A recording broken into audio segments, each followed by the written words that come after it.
Ma femme a écrit, attends et ne dîne pas sans moi. J'ai répondu, je suis en route pour voir ta sublime patronne, tu peux prendre ton temps avec son mari. Ma femme n'arrêtait pas d'appeler. C'est arrivé dans le genre de bureau où même votre propre reflet semble ne pas être à sa place. Des murs de verre, des sols en marbre, et le bourdonnement constant de gens trop importants pour sourire. Et pourtant, j'étais là, debout en face de Sophie Lefebvre, la patronne de Claire, avec une rage brûlante dans la poitrine. Je sais pour votre mari, ai-je dit, ma voix tremblant plus de rage que de nervosité. Je sais qu'il a vu ma femme en dehors du travail. Je les ai vus. Sophie n'a pas bronché. Elle n'a pas cligné des yeux. Elle a simplement croisé les bras, s'est adossée à son bureau en verre, et a laissé échapper une lente expiration amusée. Le genre qui vous fait bouillir le sang. Vous débarquez dans mon bureau pendant une réunion du conseil d'administration, dit-elle froidement, pour accuser mon mari de quoi? D'avoir une liaison avec Claire? Avez-vous perdu la tête? Mes poings se sont serrés le long de mon corps. Je ne suis pas ici pour me battre. Je suis ici pour la vérité. Je sais ce que j'ai vu, elle montant dans sa voiture, pensant que personne ne regardait. Sophie pencha la tête. Alors maintenant, vous épiez votre femme. Je défends mon mariage, ai-je rétorqué. Et vous, vous défendez un mensonge. Son regard s'est durci. Vous n'avez aucune preuve, aucune crédibilité. Et si vous pensez que cette petite crise de colère n'aura pas de conséquences, détrompez-vous. Je me suis approché, juste assez pour baisser la voix. Vous pensez que j'ai peur de vos conséquences? Je veux juste la vérité. Savez-vous ce qu'ils font dans votre dos? C'est à ce moment-là qu'elle a ri. Un rire fort, tranchant, théâtral. Oh, Julien, pauvre homme fragile, dit-elle, moqueuse. C'est pour ça que Claire a épousé un homme bien en dessous de son rang. Vous vous effondrez parce que vous n'arrivez pas à suivre. Ces mots m'ont frappé plus fort qu'une gifle. Vous bluffez, ai-je dit, la mâchoire serrée. Vous ne savez pas ce qu'ils ont fait. Je me fiche de ce qu'ils ont fait, lança-t-elle, son masque se fissurant. Mais que vous veniez ici? Hurler des calomnies dans mon bureau, ça m'importe. La carrière de Claire est en jeu maintenant, et peut-être la vôtre aussi, si vous ne faites pas attention. La porte s'est ouverte derrière moi. 2 agents de sécurité sont entrés, le visage de Pierre, prêt. Sophie a redressé sa veste, m'a montré du doigt d'un geste de la main. Mettez-le dehors. Il ne travaille pas ici, et s'il remet les pieds dans ce bâtiment, je demanderai une ordonnance restrictive. J'ai à peine résisté tandis que les gardes me prenaient par les bras. Vous le découvrirez assez tôt, ai-je dit à voix basse. Vous pensez que le pouvoir vous rend intouchable, mais la vérité se fiche de qui vous êtes. J'ai jeté un dernier regard à son visage, toujours suffisant, toujours narquois. Alors que les portes se fermaient derrière moi, ils m'ont escorté à travers le hall immaculé comme si j'étais un intrus, quelqu'un de sale qui serait entré par hasard de la rue. Les gens me dévisageaient, les têtes se tournaient. J'ai gardé le menton haut, même si toute ma poitrine avait l'impression qu'elle allait exploser. Au moment où j'ai atteint le trottoir, l'air froid m'a frappé plus fort que l'humiliation. Le monde de Claire, mon monde, tout cela se fissurait, et personne ne me croyait. Mais je n'avais pas fini. Loin de là. Je savais qu'elle m'attendrait avant même de m'engager dans l'allée. La lumière du Porsche était toujours allumée, sa voiture garée de travers comme si elle s'était précipitée à l'intérieur trop vite pour s'en soucier. Quand j'ai ouvert la porte, Claire se tenait dans le salon comme un orage sur le point d'éclater, les bras croisés, sa veste encore sur elle et son badge de travail se balançant légèrement à chaque respiration superficielle. « Tu es allé à mon bureau aujourd'hui, dit-elle, la voix tendue et froide. J'ai fermé lentement la porte derrière moi. Claire, je sais. Elle m'a coupé, s'avançant. Que as-tu dit à Sophie? J'ai essayé de rester calme, de garder ma voix basse et stable. J'ai demandé si ton emploi du temps pouvait être un peu allégé. Peut-être des heures plus courtes ou moins de nuits tardives. C'est tout. Son expression ne s'est pas adoucie. Tu as demandé ça à ma patronne sans même m'en parler? Je n'essayais pas d'agir dans ton dos, ai-je dit. Tu rentres complètement épuisé. Je pensais que si quelqu'un de plus haut placé pouvait faire de la place pour un meilleur équilibre, Julien. Elle a laissé tomber ses bras et a pris une inspiration comme si elle ne pouvait pas croire ce qu'elle entendait. As-tu la moindre idée de l'image que ça m'a donnée? Je n'essayais pas de te donner une image quelconque, ai-je dit en me rapprochant d'elle. Je vois juste à quel point tu es fatigué. Tu ne dors pas. Tu manges à peine. Tu ramènes du travail à la maison tous les soirs. Elle m'a regardé fixement, les yeux brillants. Parce que je suis en train de construire quelque chose. On ne se la coule pas douce quand on est à ma place. On se bat pour sa place chaque jour. Je comprends ça, ai-je dit. Mais je vois ce que ça te fait. Je voulais juste aider. En me faisant passer pour faible, lança-t-elle. Sais-tu combien de personnes tueraient pour le poste que j'ai? Et maintenant, Sophie va penser que j'ai un mari qui s'inquiète que je ne puisse pas gérer la pression. Ce n'est pas ce que j'ai dit, ai-je marmonné. J'ai demandé qu'elle veille sur toi, pas qu'elle te porte. Claire faisait maintenant les 100 pas, ses talons claquant sèchement sur le bois. Elle m'a dit que tu avais interrompu une réunion, que tu étais entré à l'improviste et que tu avais commencé à parler de mon stress comme si j'étais à une mauvaise semaine de m'effondrer. J'ai secoué la tête. Ce n'est pas comme ça que ça s'est passé. Elle s'est retournée vers moi. Comment ça s'est passé, alors? Tu t'es assis et tu lui as raconté toute ma routine personnelle. Tu lui as dit que je pleure aussi sous la douche, ou juste que j'oublie de dîner la moitié du temps. Je lui ai dit que tu t'épuises jusqu'à la limite, ai-je dit, ma voix se durcissant maintenant. Parce que c'est vrai, et je t'aime assez pour ne pas te laisser t'effondrer juste pour prouver quelque chose. Tu m'aimes assez pour m'humilier, a-t-elle rétorqué. Tu pensais que je serais reconnaissante? Je pensais que tu comprendrais, ai-je dit. Non, Julien. Ce que tu as fait n'était pas par amour. C'était une question de contrôle. J'ai cligné des yeux. De contrôle? Oui. Sa voix s'est brisée. Tu veux que je rentre plus tôt. Tu me veux plus douce, plus lente, plus disponible. Et tu as utilisé ma patronne pour essayer de me façonner ainsi. Ce n'est pas, ai-je commencé, mais elle arpentait déjà de nouveau la pièce. J'ai travaillé 10 ans pour arriver à ce niveau. J'ai mérité chaque réunion, chaque client, chaque nuit tardive. Et puis tu débarques dans mon bureau comme si j'étais ton projet à réparer. J'ai laissé tomber mes mains le long de mon corps, frustré. Tu envenimes la situation. Non, dit-elle en s'arrêtant net devant moi. Tu as dépassé les bornes, et maintenant Sophie se demande si je suis trop surchargé. Elle m'a retiré d'une présentation aujourd'hui. Julien, tu m'as peut-être coûté plus que tu ne l'imagines. Les mots m'ont frappé comme un coup de poing. J'ai reculé, incapable de trouver quelque chose de valable à répondre. Je ne voulais rien gâcher, ai-je finalement dit. Elle a ricané. Tu l'as juste fait par accident, c'est ça? Nous sommes restés là un moment, moi à un bout de la pièce, elle à l'autre. Les mêmes murs, les mêmes meubles, mais on se serait cru dans un tribunal maintenant. Chaque mot, une pièce à conviction, chaque souffle, une nouvelle offense.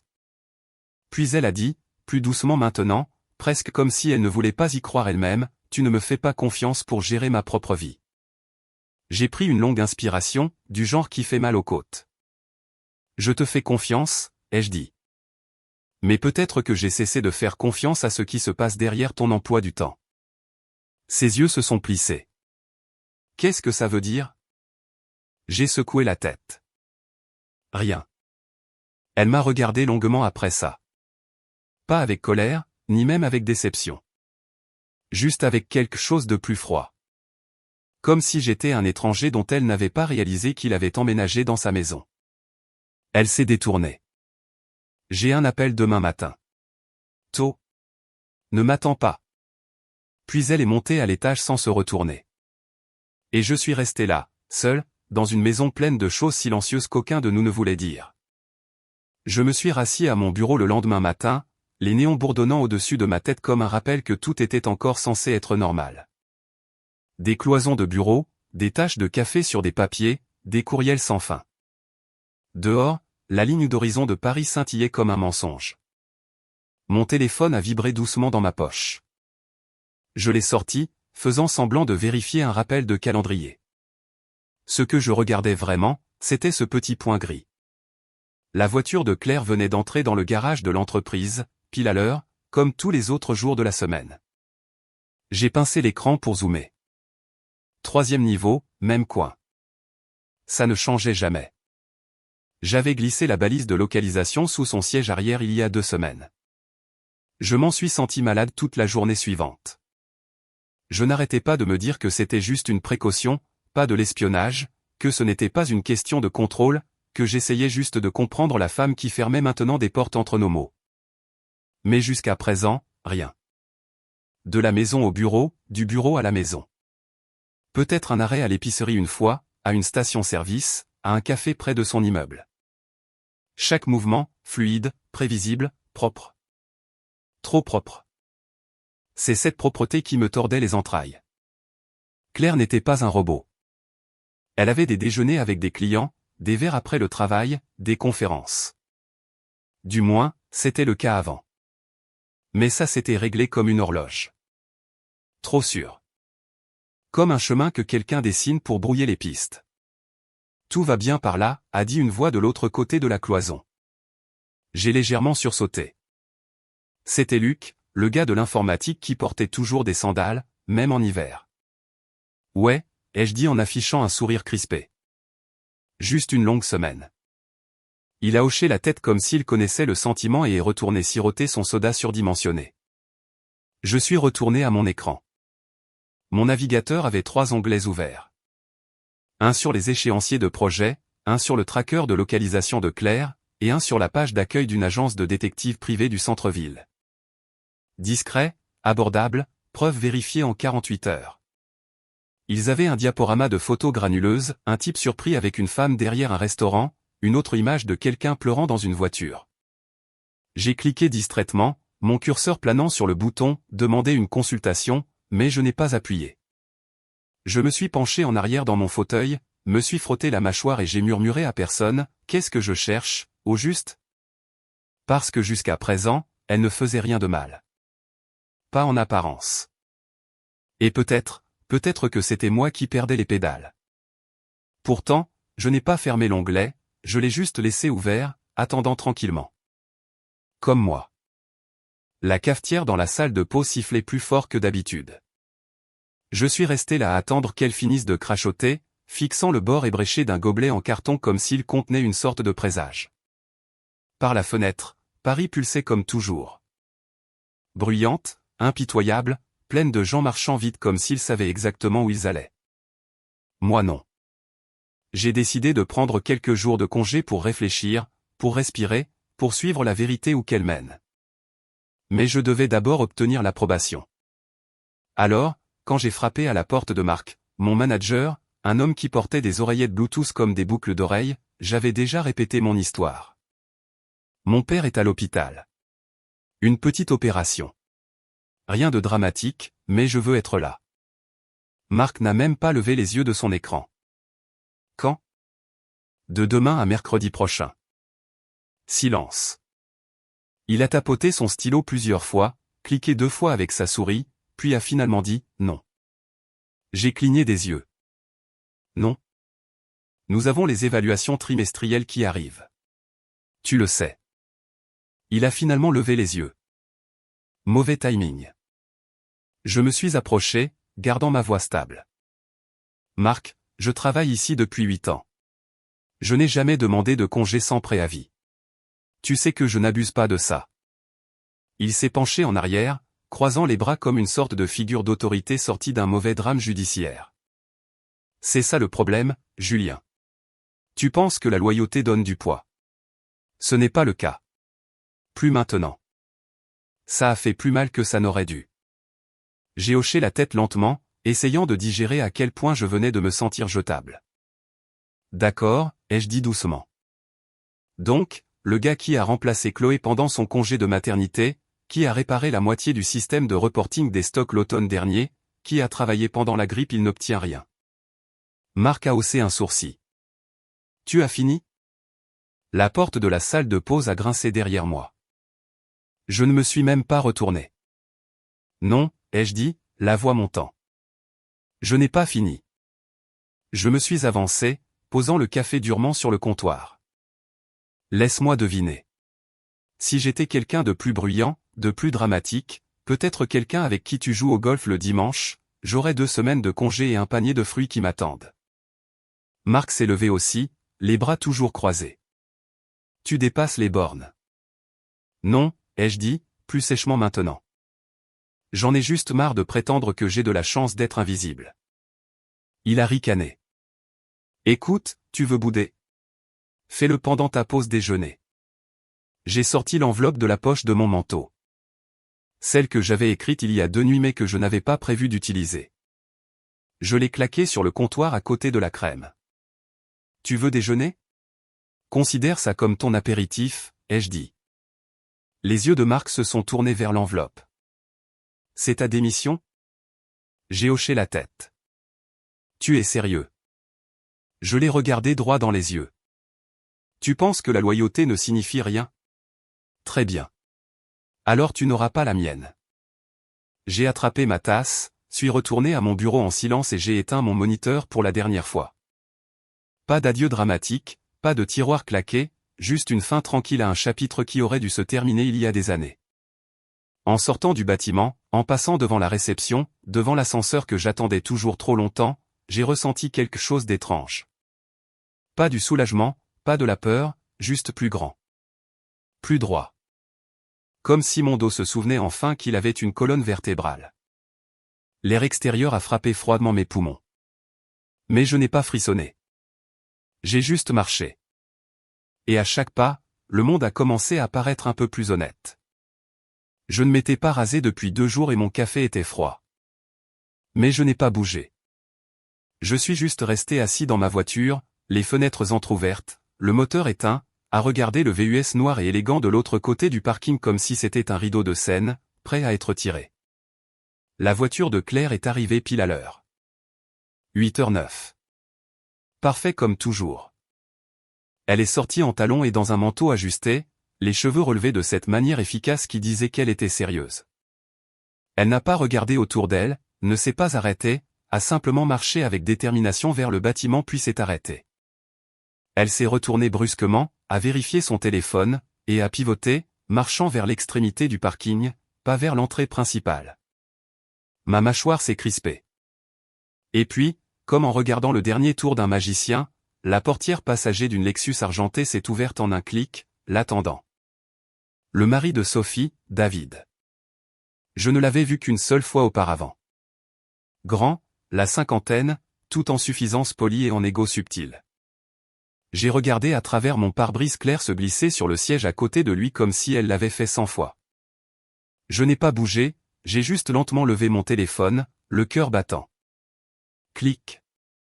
La voiture est sortie doucement du parking, et je lui ai donné 10 secondes d'avance avant de démarrer mon moteur. J'ai suivi à 2 feux de distance. Ils ne se sont pas précipités, n'ont pas esquivé la circulation comme s'ils se cachaient. C'est ce qui m'a le plus frappé. Ils n'avaient pas peur d'être vus. C'est cette confiance qui s'est tordue dans mes entrailles comme un couteau. Nous avons traversé le centre de Paris, puis le quartier d'affaires, puis un virage à gauche dans un quartier plus ancien de la ville. Des bâtiments en briques, un restaurant avec des stores décolorés par le soleil, une laverie automatique fermée.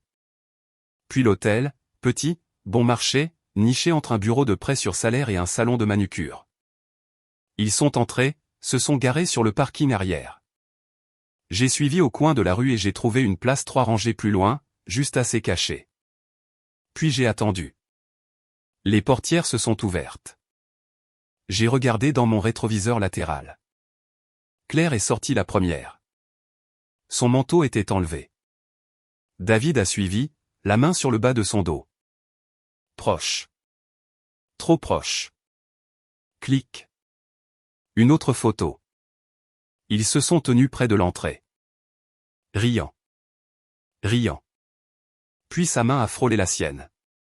Et enfin, le baiser. Pas rapide. Pas gêné. Réel. Clic. Ils ont disparu à l'intérieur par une porte latérale marquée accès privé. Client seulement. Je n'ai pas bougé. Je n'ai pas crié. J'ai juste continué à prendre des photos jusqu'à ce que le parking redevienne silencieux. Ce soir-là, j'étais assis à ma table de cuisine, fixant les photos sur mon ordinateur portable. Chacune était une balle. Une vérité que je ne pouvais plus ignorer. Puis mon téléphone a vibré. Claire, salut chérie. Je prends des ingrédients en rentrant. Ça te dit un poulet au citron? Je pensais qu'on pourrait se détendre ce soir. Juste nous deux. Mon estomac s'est noué. J'ai regardé son texto comme s'il était écrit dans une autre langue. Amical, chaleureux, comme si rien ne s'était passé. Comme si elle n'avait pas passé la matinée avec le mari de quelqu'un d'autre derrière la porte d'un hôtel. J'ai pris une inspiration et j'ai répondu par une seule phrase. Moi, je suis en route pour le bureau de Sophie. Je pensais que tu voudrais être prévenu. Ça a pris moins de 10 secondes. Claire, attends. Quoi? Claire, de quoi tu parles? Claire, Julien, s'il te plaît, ne fais pas ça. Claire, appelle-moi maintenant. Je ne l'ai pas fait. Elle a réessayé. Claire, quoi que tu penses avoir vu, ce n'est pas ce que tu crois. Puis le téléphone a sonné. Je l'ai laissé sonner une fois, 2 fois, puis j'ai décroché. Sa voix a explosé à l'autre bout du fil. Julien, tu ne comprends pas. N'ose même pas aller la voir. J'ai des photos, ai-je dit platement. Je peux expliquer. Non, tu ne peux pas. S'il te plaît, rentre juste à la maison, dit-elle, et sa voix tremblait maintenant. Parlons. Juste toi et moi. J'étais déjà en train de m'engager sur le périphérique. Trop tard, Claire. Julien, lança-t-elle, le ton changeant. Tu vas tout faire exploser. Tu n'as pas à décider de ça. Je ne décide de rien, ai-je dit. C'est toi qui l'as fait quand tu es monté dans sa voiture. Silence. Puis sa voix est tombée, nette et froide. As-tu la moindre idée de ce que tu fais? Je n'ai pas hésité. Ouais. Je dis enfin la vérité. Et j'ai raccroché. La ville avait l'air différente la nuit. Plus calme, comme si elle retenait son souffle. Je suis resté une longue minute devant la tour de verre de Dumont et Rochefort, ordinateur portable à la main, observant les étages sombres et les lumières vacillantes. Seules quelques fenêtres brillaient encore. Son bureau était l'une d'entre elles. J'ai pris l'ascenseur en silence. Le silence semblait lourd, comme s'il savait ce que j'allais faire.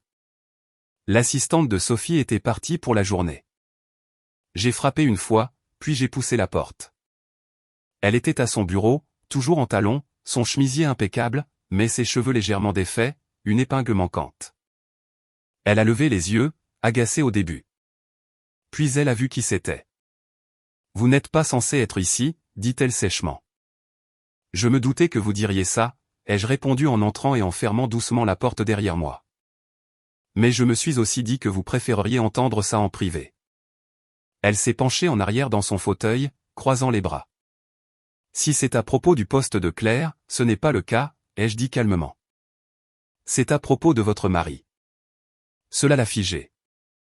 Un petit tic dans son sourcil. Je vous ai dit une fois de vous mêler de ce qui ne vous regarde pas, dit-elle. Je me suis assis en face d'elle, j'ai ouvert l'ordinateur portable et j'ai tourné l'écran vers elle. Les photos étaient déjà affichées. Je n'ai rien dit. J'ai juste observé son visage. D'abord la confusion, puis l'immobilité. Ses yeux ont suivi chaque image, Claire montant dans la voiture, l'arrêt au café, le baiser, l'hôtel. Elle n'a pas cligné des yeux. Quand la dernière photo est apparue, la main de David sur le bas du dos de Claire alors qu'ils entraient par cette porte latérale, elle a expiré comme si ses côtes s'étaient brisées. Elle n'a pas pleuré tout de suite, mais quelque chose derrière ses yeux a changé. J'ai parlé doucement. Je ne suis pas venu ici pour vous blesser. Je suis juste venu pour arrêter de faire semblant. Elle m'a regardé, la mâchoire serrée, la voix basse. Depuis combien de temps? Je ne sais pas avec certitude, ai-je dit. Mais assez longtemps pour qu'ils arrêtent de se cacher. Sophie s'est penchée en avant, les coudes sur le bureau, se frottant le front comme si cela pouvait défaire ce qu'elle venait de voir. Et vous m'avez apporté ça parce que, j'ai croisé son regard. Parce que je ne travaille plus pour personne. Et je n'ai plus rien à perdre. Son expression s'est alors fissurée, juste un peu. Pourquoi n'avez-vous pas envoyé ça anonymement, a-t-elle demandé. Parce que vous méritiez la vérité de la part de quelqu'un qui vous regarde dans les yeux. C'est à ce moment-là que sa voix a fini vacillé. Savez-vous combien de nuits j'ai passé à le défendre? J'ai hoché la tête lentement. Je connais ce sentiment. Elle a tourné la tête, fixant la ligne d'horizon par la fenêtre. Ses épaules ont tremblé une fois. Puis une autre. Je n'ai pas besoin de pitié, dit-elle doucement. Je n'en ai pas apporté. Un long silence s'est installé entre nous, du genre qu'on ne remplit pas avec des mots. Puis elle a de nouveau regardé l'ordinateur portable, la main posée doucement sur le pavé tactile comme si c'était quelque chose de fragile. Vous auriez pu lui faire la guerre, a-t-elle dit. Mais au lieu de ça, vous m'avez donné ça. J'ai haussé les épaules. Je me suis dit que vous sauriez quoi en faire. Elle a hoché la tête une fois, puis a baissé la tête dans ses mains. Je ne suis pas resté, je me suis juste levé, j'ai fermé l'ordinateur portable et je l'ai reposé doucement sur son bureau. Alors que j'atteignais la porte, elle a murmuré sans lever les yeux, « Merci de ne pas avoir crié. » J'ai fait une pause. Je n'en voyais pas l'intérêt. Le mal était déjà fait. Allez, un petit clic sur le bouton « J'aime » pour booster l'histoire. Le bureau était silencieux. Trop silencieux pour le genre de moment que nous vivions tous les deux. Sophie n'avait pas bougé depuis que j'avais glissé l'ordinateur portable devant elle. Ses coudes étaient toujours appuyés sur le bureau, son visage enfoui dans ses mains, sa respiration superficielle mais régulière. La lueur de sa lampe de bureau rendait la pièce plus chaleureuse qu'elle ne l'était vraiment, projetant de longues ombres sur les murs de verre et les meubles en acier. Je me suis rassis lentement. Je vais tout transférer, ai-je dit doucement. Elle n'a pas répondu, a juste fait un très léger signe de tête, les épaules voûtées comme si le poids de son monde entier pesait sur sa colonne vertébrale. J'ai ouvert son ordinateur portable et je me suis mis au travail, faisant glisser les fichiers photos, organisant les messages que j'avais sauvegardés, triant par date, étiquetant les dossiers tout propres, tout clair. Pas de drame, pas de bruit, juste des faits et du silence. À mi-chemin, j'ai jeté un coup d'œil. Sophie n'avait pas bougé, mais ses mains étaient tombées sur ses genoux. Son visage était pâle, ses yeux cerclés de rouge, et pour la première fois depuis que je l'avais rencontrée, elle avait l'air perdue. Pas d'autorité, pas de ton parfaitement mesuré, juste une femme trop fatiguée pour prétendre qu'elle n'était pas en train de se briser. Vous n'avez pas besoin de regarder tout ça ce soir, ai-je dit. Tout sera là. Toujours rien. Elle a cligné des yeux lentement, les lèvres légèrement entr'ouvertes comme si elle rattrapait encore le moment. J'ai continué à travailler. La barre de transfert de fichiers rampait sur l'écran comme un cortège funèbre. Chaque son d'achèvement résonnait dans cet espace silencieux, comme un verdict. Et puis, quand le dernier dossier a fini de se copier, je me suis penché en arrière et je me suis frotté le visage. Cela n'avait duré que 30 minutes. J'avais l'impression que ça avait duré 3 heures. Sophie a laissé échapper un petit souffle à côté de moi. Pas un sanglot, juste une expiration, comme si quelque chose de lourd s'était enfin détaché en elle. Sa tête s'est légèrement reposée en arrière, puis s'est affaissée sur le côté. Et avant même que je réalise ce qui se passait, sa tempe était contre mon épaule. Je me suis figé. Elle n'a rien dit, ne s'est pas excusée, est juste restée là. Sa respiration était douce, irrégulière. J'ai baissé les yeux et j'ai vu une légère lueur de larmes séchant sur sa joue. Une avait traversé le tissu de ma manche. Je n'ai pas bougé, je n'ai pas bronché. Après tout ce qu'elle venait de voir, après tout ce que je venais de lui donner, je me suis dit que le moins que je pouvais offrir était l'immobilité. Elle avait perdu plus en 30 minutes que la plupart des gens en un an, peut-être plus qu'elle ne l'admettrait, même à elle-même. Et elle n'avait pas besoin d'un autre mot sec ou d'un geste froid. Elle avait besoin d'air. Elle s'est endormie comme ça. Lentement, doucement. Sa respiration s'est régularisée. Et pour un instant, son visage s'est détendu, toujours triste, mais ne se préparant plus à l'impact. Prudemment, je me suis dégagé de sous elle. Elle a légèrement bougé, mais ne s'est pas réveillée. J'ai enlevé mon manteau et je l'ai délicatement posé sur ses épaules. Puis, avec mes 2 bras, je l'ai soulevé légère mais tendue, comme si tout son corps s'accrochait encore à la coquille de son sang-froid. Je l'ai porté jusqu'au canapé près des fenêtres, le même que j'avais vu lors de réunions auparavant, qui avait toujours l'air trop impeccable pour être réellement utilisé. Ce soir, il contenait quelque chose de réel. Je l'ai allongé, j'ai ajusté le manteau sur elle, et j'ai reculé. Elle ne s'est pas réveillée, n'a pas bougé, a juste dormi. Et je suis resté là une seconde de plus, regardant la femme la plus forte que j'ai jamais rencontrée se permettre enfin d'être autre chose. Humaine. Puis je me suis retourné, j'ai marché vers la porte et je l'ai ouverte doucement. L'air nocturne m'a frappé comme une vague en sortant. Froid, mais pas vif. Frais. La ligne d'horizon de la Défense clignotait au loin.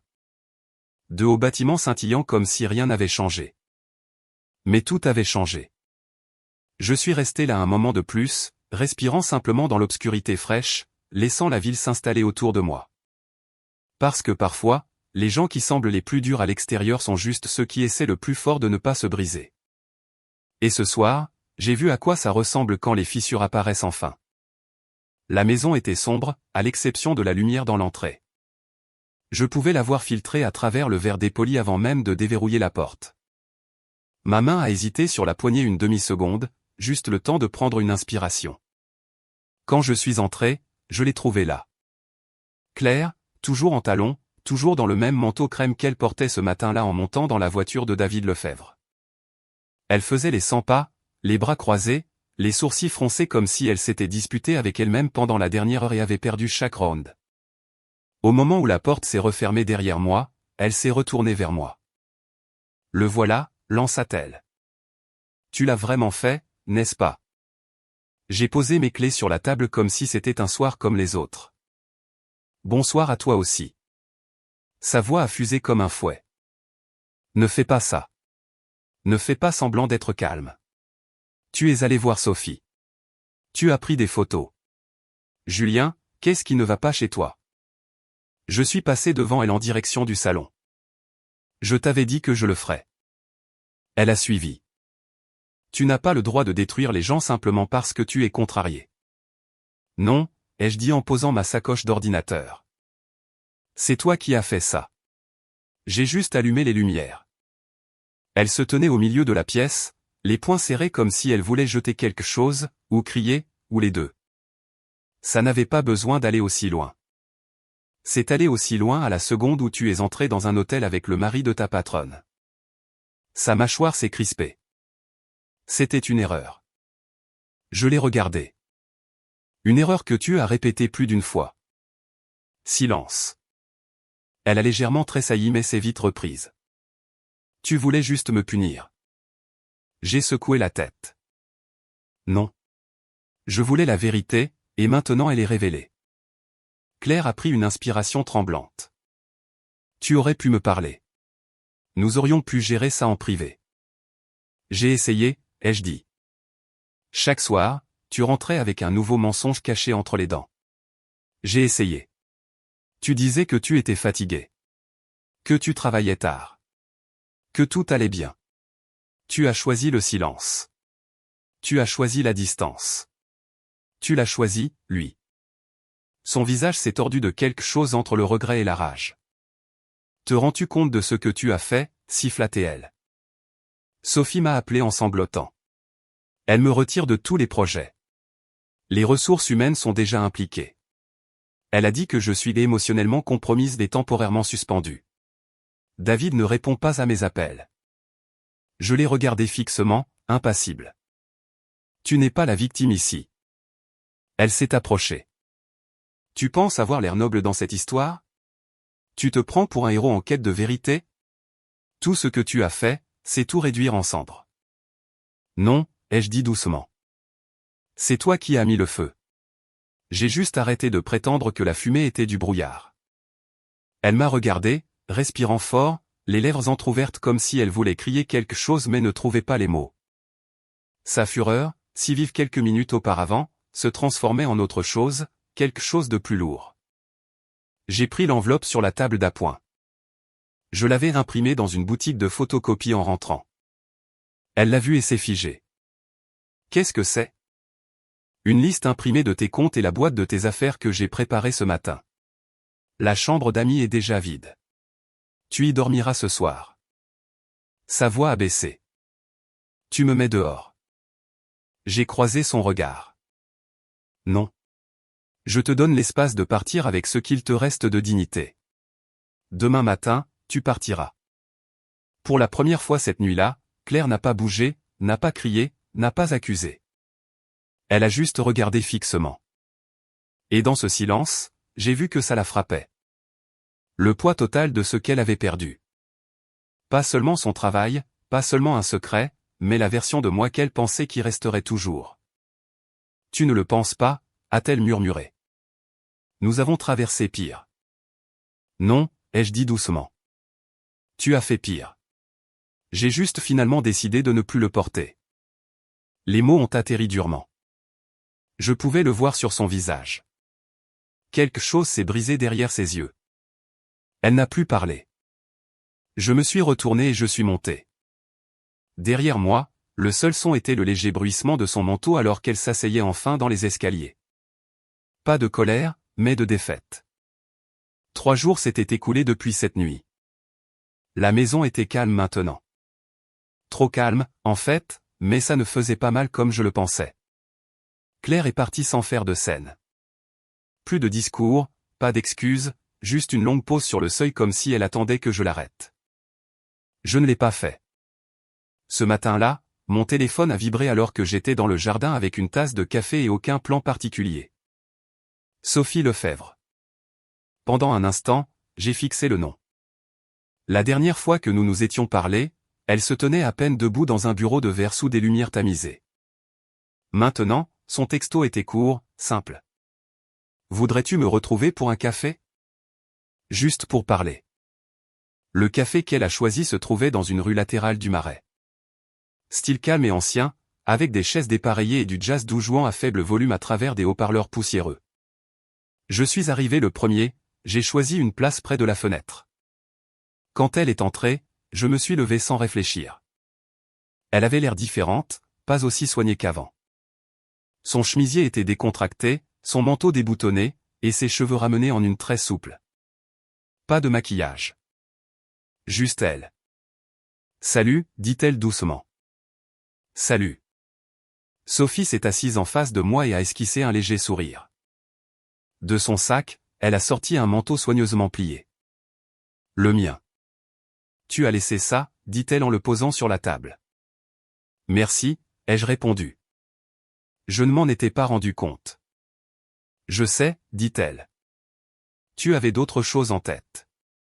Une serveuse est passée. Elle a commandé un thé. Je suis resté au café.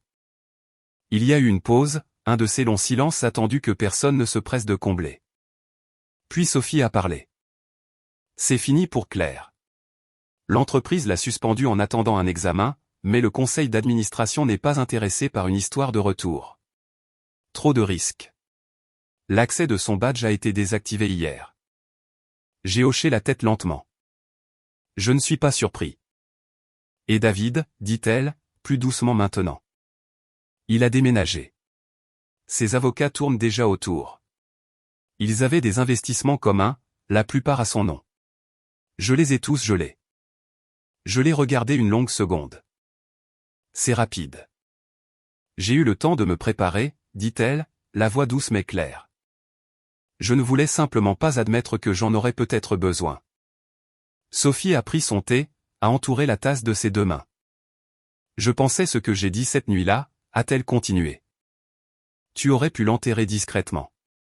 Tu aurais pu envoyer ces photos anonymement et regarder le chaos depuis ton canapé. Mais tu es venu me voir à la place. Tu méritais de l'entendre en premier, ai-je dit. Elle a baissé les yeux sur sa tasse, puis de nouveau sur moi. Le regrettes-tu? Non. Ses lèvres ont tressailli, presque un sourire. Moi non plus. Nous n'avons pas parlé des détails après ça. Nous n'en avions pas besoin. Le café était calme, la lumière changeant doucement à travers la fenêtre alors que la matinée avançait. Puis, sans dire un mot, Sophie a tendu la main sur la table. Pas de manière dramatique, ni séductrice, juste sa main sur mon genou. Ses doigts se sont posés là, comme pour tester l'espace entre l'amitié et quelque chose de plus. Je l'ai regardée, mais elle n'a pas retiré sa main. C'est étrange, dit-elle doucement. J'ai passé toute ma carrière à construire des murs. Et maintenant, d'une manière ou d'une autre, la seule personne en qui j'ai confiance est l'homme qui a tout fait s'effondrer. Je n'ai rien fait s'effondrer, ai-je dit. J'ai juste refusé de détourner le regard. Cette fois, elle a souri. Nous n'avons pas parlé de la suite. Pas à voix haute. Mais sa main est restée sur mon genou jusqu'à ce que nous ayons tous les deux fini nos boissons. Et aucun de nous n'a mentionné Claire à nouveau. Je ne sais pas comment elle nous a trouvés. Peut-être par instinct. Peut-être qu'elle a suivi Sophie. Peut-être qu'elle me connaissait juste assez bien pour deviner où j'irais une fois la fumée dissipée. Quoi qu'il en soit, elle est arrivée comme une tempête. Une seconde, Sophie et moi étions assis là. Musique douce, regard discret, la lente éclosion de la guérison. Puis la cloche au-dessus de la porte du café a sonné, et tout s'est brisé. Claire. Son manteau était encore froissé, provenant de la banquette arrière de la voiture dans laquelle elle était arrivée. Ses yeux, hagards, rouges, vitreux. Elle ne pleurait pas. Elle avait dépassé ce stade. C'était la fureur incarnée, perchée sur ses talons. Sophie l'a vue la première et s'est redressée sur son siège. Je me suis levé instinctivement, mais il était trop tard. Claire n'a pas dit un mot au début. Elle a traversé la pièce comme si elle lui appartenait, une main agrippant un verre de vin qui ne venait certainement pas de ce café. Puis, sans prévenir, elle l'a jeté. Il a frappé Sophie en plein visage, un rouge profond, soudain et violent, éclaboussant son chemisier et son cou comme une scène d'un drame tordu. Des exclamations ont éclaté autour de nous. Des chaises ont gratté le sol. Quelqu'un a crié. Je me suis interposé rapidement, attrapant Claire par le bras. « Mais qu'est-ce que tu fais » ai-je aboyé. « Toi » a-t-elle crié, les yeux fixés sur moi. « Tu m'as ruiné. » Elle a essayé d'avancer, mais je n'ai pas bougé. Sophie est restée figée, clignant des yeux pour enlever le vin rouge de ses cils. Claire tremblait maintenant, tremblait de rage. « Je t'ai tout donné » a-t-elle crié. « Et toi, tu as fait de moi la grande méchante de l'histoire. » Les gens nous regardaient. Un serveur a pris le téléphone derrière le comptoir. J'ai gardé ma voix égale.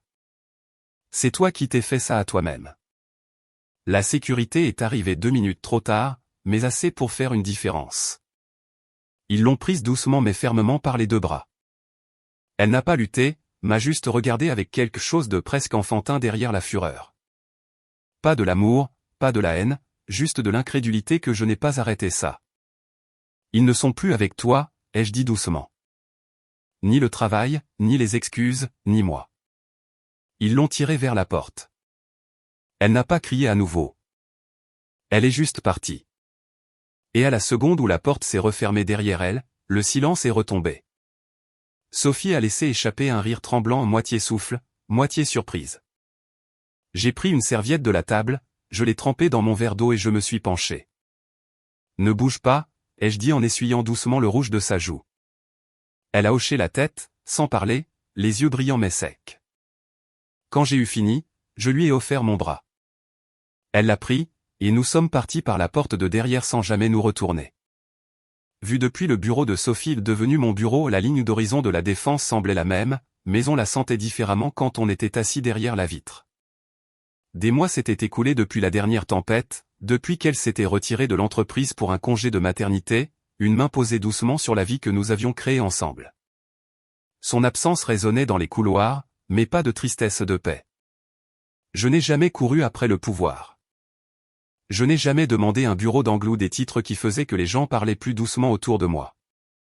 Je voulais juste la vérité. Et quelque part en chemin, la vérité m'a conduit ici. Sophie et moi ne nous sommes pas précipités. Nous avons reconstruit, lentement, intentionnellement. Nous avions un deuil partagé, un silence partagé, et finalement, un espoir partagé. Maintenant, avec son absence pour un temps, je portais le poids de l'entreprise avec soin. Je n'essayais pas de devenir elle.